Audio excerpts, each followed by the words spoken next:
जर तुमच्या जमिनीवरती, प्लॉटवरती, घरावरती, कोणत्याही संपत्तीवरती जर अनाधिकृतपणे अतिक्रमण झालं तर भारताच्या कायद्यानुसार तुम्ही सिव्हिल कोर्टामध्ये जाऊन न्याय मागू शकता। आणि समजा सिव्हिल कोर्टामध्ये पण आपल्याला न्याय पाहिजे तसा मिळाला नाही तर त्याला चॅलेंज करू शकता माननीय हायकोर्टमध्ये आणि त्याच्यानंतर चॅलेंज करू शकता माननीय सुप्रीम कोर्टामध्ये।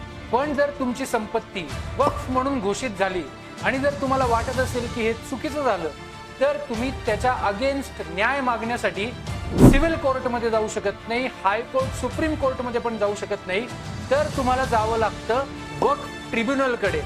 आणि हे मी माझ्या मनाचं नाही सांगत आहे, section 85 of the Waqf act 1995 हे म्हणत आहे।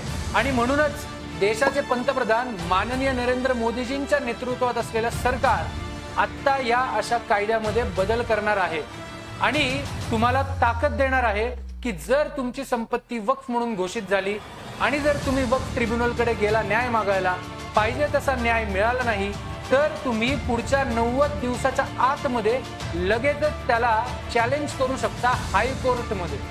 आणि हा बदल नक्कीच सर्वांच्या हिताचा आहे। तुम्हाला काय वाटतं, हा बदल केंद्र सरकारने केला पाहिजे का नाही?